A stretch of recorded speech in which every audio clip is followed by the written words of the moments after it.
again, everybody. Welcome back to Mary and Elizabeth Friday Hour. Part 2. Part 2. The sequel. Yes. What we just did a few minutes ago. Yes.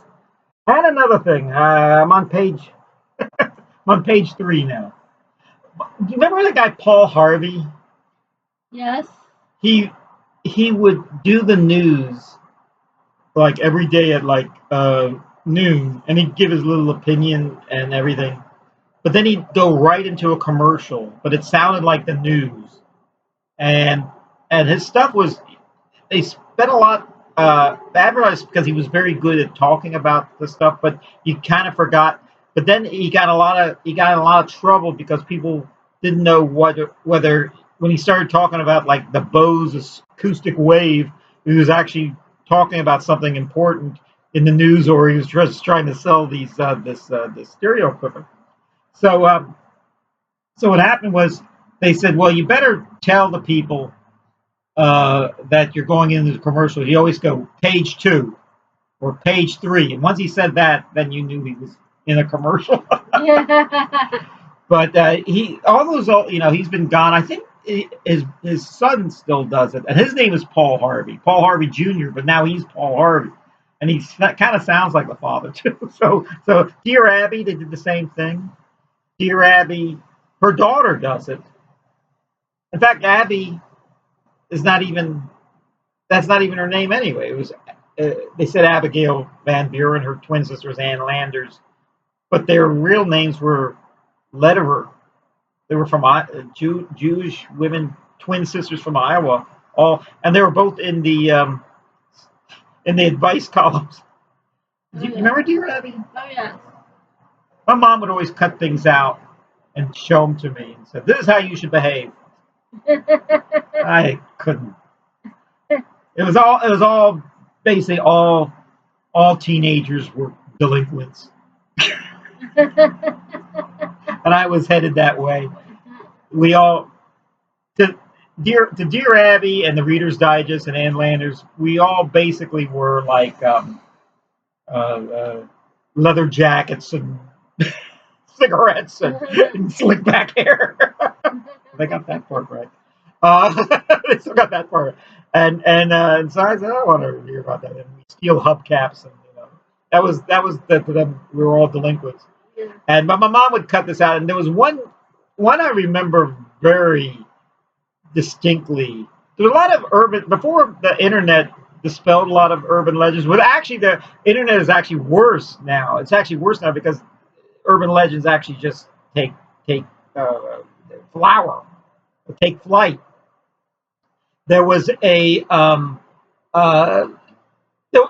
a famous story where a kid drowned in a swimming pool, and there was like 2 or 3 lifeguards. It was like a big swimming pool, and the other 2 were at lunch, and one was on the other end of the pool, and he wouldn't save that kid because that wasn't his side of the pool. And he would probably get fired if he left that side of the pool to save someone on the other side, and then the kid drowned. And of course, Dear Abby, ate that up. Said, "Yeah, that's terrible that kids today would. We should only hire adult lifeguards and all this." Well, it's an urban legend. What a bunch of nonsense. That never happened. Yeah. The other one was the most famous thing I remember, and she would probably reprint about once a year if you read it every day, was something Lee's got, I'm only 17, about a kid who doesn't do what her mother, I think it's a girl, who won't do what her mother says, so she goes out with a bunch of guys on the back of a truck or something, or in a car, and everyone gets drunk or on drugs, and then they crash the car, and then the girl dies. But her ghost is giving this little speech about, oh, now they're throwing dirt in my face. Or now my parents are at the funeral parlor and they're, please God, I'm only 17. Why is this happening to me? And mom, almost all parents ate this up. And I just thought a bunch of nonsense. Because I see what they were doing. They were basically telling kids, don't always listen to your parents. Your parents know what's right for you. Yeah. I did listen to my parents though, because I'll tell you something. You listen to your parents when you were growing up, right? Yeah. Yeah, I talk like a big shot now. I even talk like a big shot to my parents, but then when it came right down to it, I did what my mother and father told me to do. At first, at first they say because I said so. I'm the boss. I'm older than you. You don't know anything. My mom used to say that too. What? Because I said so. Because I said so. But then, as I got older, as a teen, I mean, maybe when I was 13, I thought I knew it all, but probably by the time I was like 17, I realized that, oh, mom actually, and usually my mom actually wants what's best for me. She doesn't want me to get hurt. She doesn't want me to. Yeah. She sincerely wants me to do the right thing. Yeah. Not because she said so, but because she was telling me the good advice. Now, I remember having a dream one day. This is a terrible dream. This is probably the worst dream I ever had. Where my mom told me don't go out late at night. Of course, in the dream, I sneak out. I climb out through the window and with my friends. And then I don't know what we're doing. We're throwing rocks at windows or something, or throwing rocks at cars or something. And I'm running away from the police. And there's this barbed wire fence. And all my friends like clear the fence. And then I'm lagging behind, and I don't clear the fence. I get up to the top, and then I get caught up in the barbs, and then I like pull myself out, and I land on my head, break my neck, and this is the dream. And I feel all my life falling away from me. And then the last thing I think of, my mom was right. I should have stayed home. And then I woke up. I was, oh, it was just a dream. But that was the scariest dream I ever had, and that in a way, maybe that was about the time I said, oh, maybe I should listen to my mom more. Yeah. But Phil Donahue, sort of like Dear Abby, had that show, Yeah.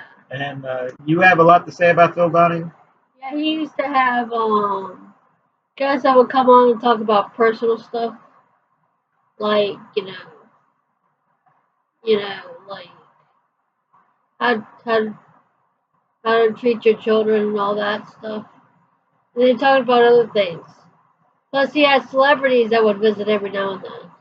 Yeah, It was his star. The show. Let me tell you about Phil. Phil died this week. He was 88 years old. He started in Dayton, Ohio, and then he moved, I think, to Cleveland. Then the show was from Chicago, and then it moved to New York City, and that's when it became most popular. It was quite popular in Chicago, though. And what happened was he would the show got a bad rap at the beginning because he would have nutty people. It was almost like a Jerry Springer show. He'd have people you'd never see on TV, like transvestites and murderers and people rehabilitated, and then Oprah pretty much had a similar show. Oprah's show was a little bit higher class than Phil Donahue kind of started that type of show, and that it became popular. And the first guest he ever had on a show, you know who it was? It was Madalyn Murray O'Hair, the famous atheist woman who was instrumental in getting prayer taken out of schools, like in 1960 or 61. And she was probably the most hated person in America because everyone in America believed in Jesus and everything, and didn't like this woman taking prayer out of schools. And I think eventually people came around to the fact that they could pray at home. They just wanted to have to pray at school. And let me tell you something, before a test, we all pray before before we take it, especially a pop quiz. So, but this woman eventually was, and her son, I think she had two kids. One son became a preacher, the same one that she didn't like prayer in the school with, and the other one I think just followed her. They got involved with the wrong people. They never became rich, these people, and then they not only were murdered, they disappeared. They couldn't find them for years. I'm not sure they ever found them, but they're like Jimmy Hoffa. They disappeared. They were the first guests on the Phil Donahue show from Dayton, Ohio. Years later, he had people like Ayn Rand on his, the philosophy woman who wrote movie scripts and had that whole philosophy about objectionism or something, where you think of yourself first, and a lot of, and which took root a lot in the 1980s and 90s with the conservative groups like Rush Limbaugh, Alan Greenspan. Was a follower. So was Paul Ryan, who was the Speaker of the House. And what was weird was a lot of it was religious based, but Ayn Rand was a Jew from Russia Yeah. who became an atheist. And there's a movie about it that's pretty interesting called with Helen Mirren playing her. And but she lived a long. Her life was fine. She didn't wind up like Madeline Murray O'Hara, but he would have guests like that on there, and they'd talk for a whole hour. It wasn't like the Night Show or Letterman or something where they're on for like 5 minutes and they're off. They would actually talk for a whole hour, and people in the audience, and the people in the audience probably told the best questions because they while the host tried to be a gentleman or something, or Oprah Winfrey tried to be a lady, the audience says, "What's that thing on your face? why are you so ugly?" The questions everyone wanted to know. And I remember famous episodes of Phil Donahue. One was he wore a dress once on the show to show what it's like for a man to wear a dress. One was the first show he came back from summer vacation. He had a beard, and he kept shaving as the show went on. He had uh, those pork chops, sideburns, and a big mustache. And then at the end, he had the clean shave, so he looked like he normally did. Another episode was during the show Miami Vice. He dressed up like like that Miami Vice type outfit. And he, like a lot of these old guys, like myself, we look good in a suit and tie and everything. But when he tried to look kind of young, like Miami Vice, he looked like he was 100 years old. But probably his favorite episode was he met Marlo Thomas. She was a guest in Chicago when he was on the show, and she had never seen the show. And I guess she was promoting a movie or a TV show or something. And she was so taken by him that she had never married. She was an old maid. She was already like, I guess, 50 years old, and he was divorced. And so they married, and they remained married, I think, for the next 30, 30 years or so. They're still married. I mean, they were still married up to a few days ago. As you know, Marlo is the daughter of Danny Thomas, who's created the comedian and singer who created St. Jude's Hospital, and you still see her on the ads, Marlo. So everyone, she was also Marlo was the first woman to have her own show sitcom, That Girl, where she played a single career woman and not a woman. She had that boyfriend on there. Remember Don Hollinger? Oh, yeah. Don Hollinger.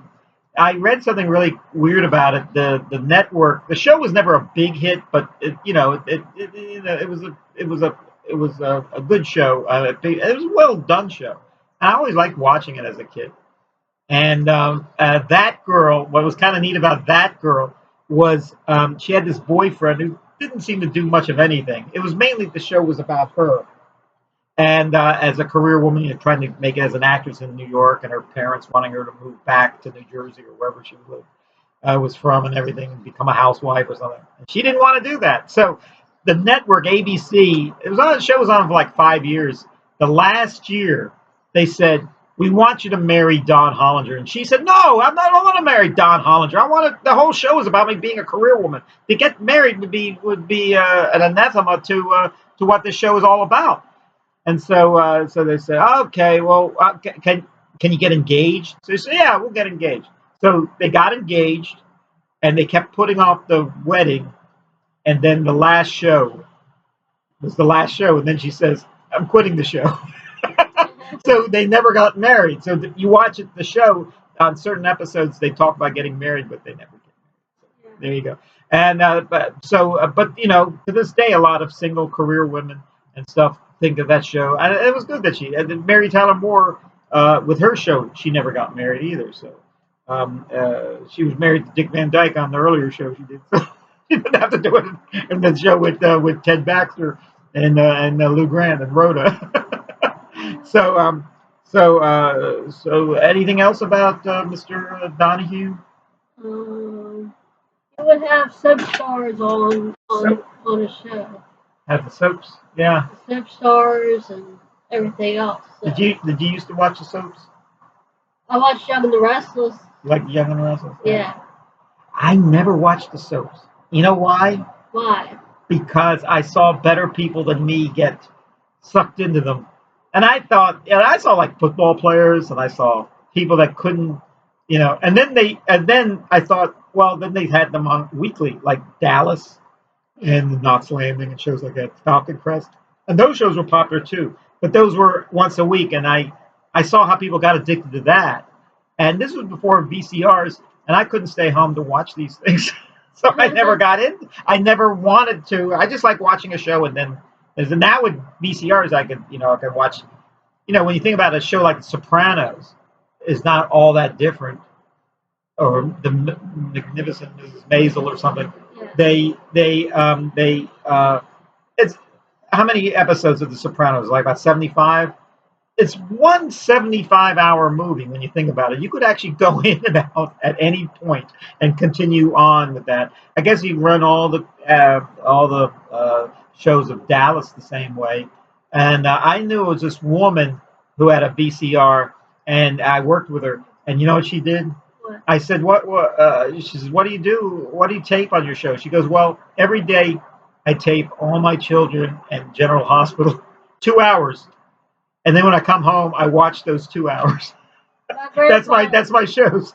My grandfather used to take Young and the Restless. You like the Young and the Restless? It came on from 12:30 to 1:30. I like that guy, the German guy on there. Victor.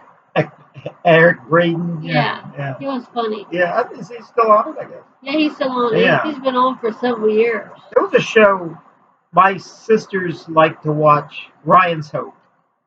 And then they liked All My Children with Susan Lucci on it. Oh yeah. And I have a sister named Maeve, and there was a character named Maeve Ryan on the Ryan's Hope. So of course we love that show because of Maeve. Well, you don't see Maeves that much on television. Yeah. And then there was All My Children.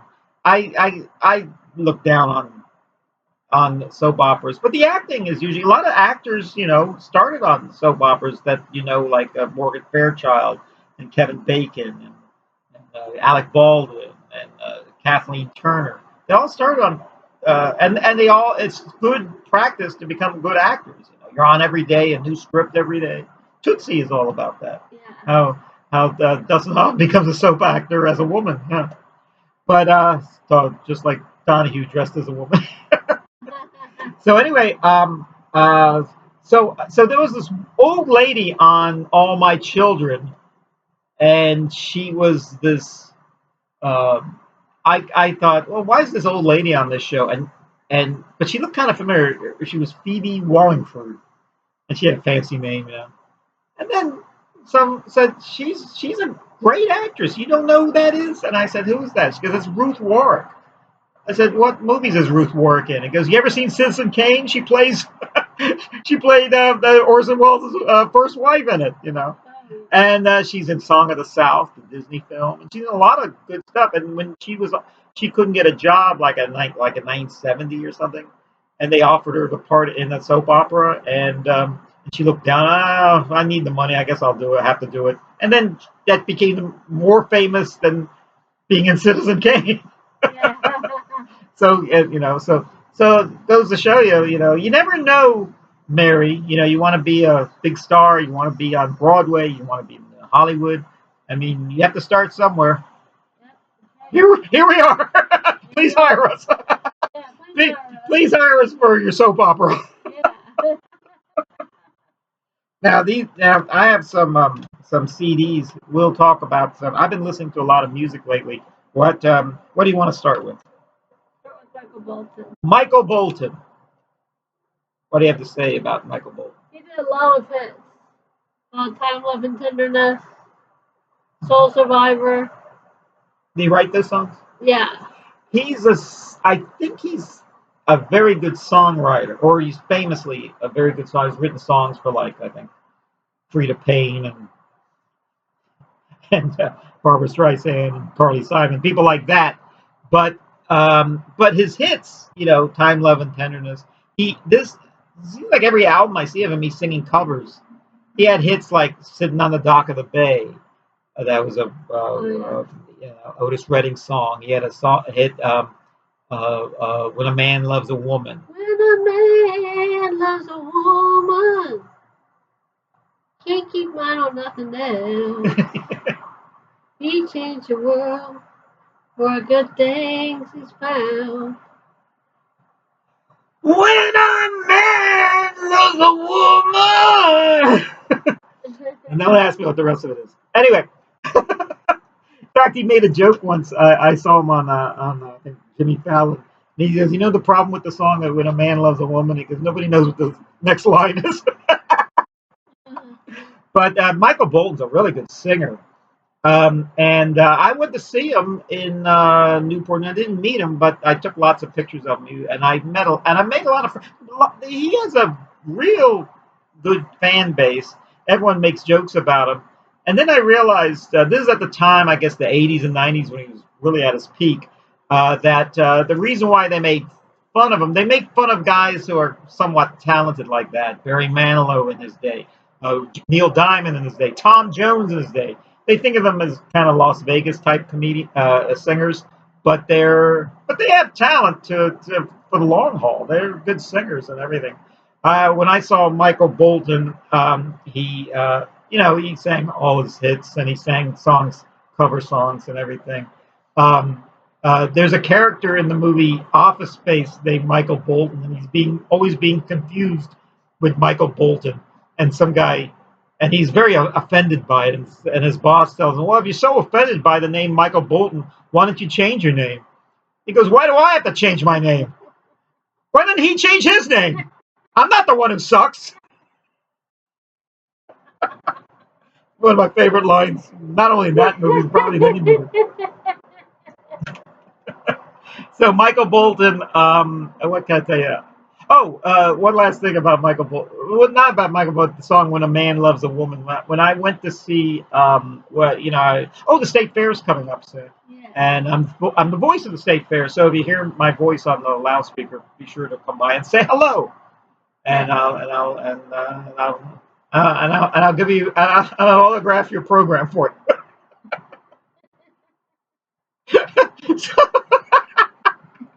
So, by the way, I know this guy. He's a professor, and I have a friend that used to have him as a college professor. And he goes, I didn't know you'd ever be friends with that guy. I didn't like that guy at all. I said, well, give me your textbook, and I'll give him an autograph for you. Well, anyway. One of the worst insults I ever gave. But anyway, so Percy Sledge, the original guy who wrote When a Man Loves a Woman, he was doing like an hour-long concert it was outside at the State Fair, and probably 20 minutes into it, it started raining, and lightning or thunder started coming, and he said, and a guy from the fair said, "You got to close this. We got to close it. We got to close it." And Percy Sledge said from the stage, he says, "Listen, can I sing one more song? They all came here to hear When a Man Loves a Woman. I was saving that for the end, but since the end is here, can I sing the song?" He said, yeah, you can sing the song. And so he sang that song, and everyone was happy. He went home happy that they heard him sing When a Man Loves a Woman. Yeah. So there's Michael Bolton. All right. Who's next? Anne Murray. Anne Murray. He's really good. Anne Murray, the first song I knew of Anne Murray was Snowbird. Yeah. I still don't know what it means. All I do know is that she's from Canada, and I'm sure she doesn't spend the winter months in Canada. She goes to Florida or Las Vegas or somewhere, Hollywood, to perform. And those people are called snowbirds because they come down south when the snow gets too piled high in Canada or New England or Montana or wherever if they live. Uh, uh, Anne Murray, nothing showy about Anne Murray, but sings a competent song. She had, I think this is all her hits, really. There are a lot of good songs on here. She also sung, I forgot what it's called, but she was like, believed in me, believed in you. Is that on there? I don't know. I don't know what the song's called. So. Well, Snowbird is, I guess they're in order for the most part, but she's had, all these songs are really good. Danny's song, which is actually a Kenny Loggins song. I mean, he wrote it. He wrote it. Danny's song's a good song too. And she had a Beatles hit, "You Won't See Me." She had another song, "You Needed Me." Oh yeah. Yeah, that was the one. You needed me. Yeah. You needed me. And a Monkey song, "Daydream Believer." Yeah. But she's always good. She's always good, Anne Murray. She sings songs very competently. I've never seen her before. I mean, I've never seen her perform. I don't even know where she performs. I guess she in the big casinos. That's probably where she does well. But she had a big hit with Snowbird, and she was able to coast on that for a long time. Even Elvis recorded Snowbird, and it's a good song. And Anne Murray is very good. If you get her greatest hits, you won't go wrong. And you see her all the time on like the Carol Burnett show and the talk shows and everything. And I don't know anything. I usually try to talk about their private life or their contribution to culture, but other than her songs, I don't know a whole lot about Anne Murray, except that she's been around a long time, and she's still performing. So there you go, Anne Murray. There you go. Yeah. Which brings us to the topper. Edith Piaf. It's not a you can't say it phonetically. Piaf. It's actually, as French words go, French names go. I don't know. Edith Piaf. There's a very good movie about Edith Piaf. There's a few. Yeah. And you actually see her in a couple of movies. She is Edith Piaf. Lived in America during the war years, and she's even on an American stamp. France. She's a national treasure in France, but she was also quite popular in America. And they called it a little sparrow. She was only 4'7", but this voice was great. They used her one of her songs. Was it non je ne regrette rien. On an insurance commercial. I don't know what an insurance commercial had to do with it. And all her songs sound like French anthems. They would have been they would have been great in Les Mis. All her songs. Her most famous song, of course, is La Vie en Rose, which was a hit in English for Ella Fitzgerald and Louis Armstrong and a lot of other people. Hold me close and hold me tight. This is the magic that you have. This is La Vie en Rose. And the movie is called La Vie en Rose. The movie won an Oscar for Marion Cotillard. It was one of the few times a non-English speaking part won an Oscar. She won it. Marion Cotillard, who you see in like the Marvel films, I think, the Batman films. Once you win an Oscar, that's the first place that'll hire you is Marvel, the superhero movies. But any songs by Edith Piaf you like?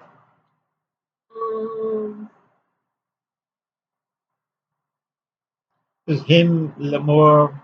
Oh yeah. She had. They're all pretty much all French language songs. There's a couple of appearances on the Ed Sullivan Show where she sings in English, but for the most part, everything's French. So you just have to enjoy the music. But she was a great personality during the World War II. Because France was occupied by those evil Nazis, she did a lot for the war effort for France, and she had a very troubled romantic life. I think she was married a few times. She Her most famous affair. She's had like affairs with Yves Montand and I think Eddie Constantine, the American actor in France. She had, but her most famous was a married boxer called Marcel Cerdan, and he was married with a family, and he was from Algeria, and he died while they were together. I mean, while they were together, I think he made a special trip to America to fight, and he died in the plane crash, and that all that is in the movie La Vie en Rose. But Edith Piaf, she was something else. I saw her in a movie, a French movie called French Can Can. She's not the star of it, but late in the film she does sing a song. So Edith Piaf, and she's one of those singers that you you you recognize her voice right away, sort of like Jimmy Durante or something. Yeah. You don't is that Edith Piaf? No, yeah. If you think it's Edith Piaf, it's probably Edith Piaf. So Edith Piaf. So what do you know about Edith Piaf? All I know about her was she was an opera singer. Well, her voice, she could have been an opera singer, but I think her songs tended to be patriotic or love songs in French language. Yeah. A lot of people, now that you mentioned it, she could have been probably a great opera singer. Mario Lanza never sang opera. He sang opera arias, but he never performed in an opera. He did movies where he sang opera, like The Great Caruso and stuff. And both him and Edith Piaf probably would have made great opera singers on the stage, but happily they made movies and recorded albums, and that's what we have now by them. Let's recap this. Edith Piaf, we have Anne Murray and Michael Bolton. Uh, get to know them. Yeah. So anyway, that was a very entertaining show. Yes, I just want to let you all know. Thank you all for tuning in. May God bless y'all. What's the name of the show again? And we'll see. Mary Elizabeth Judge's Friday. You got it. You got it. Thank you for having me today. God bless you all. Take care.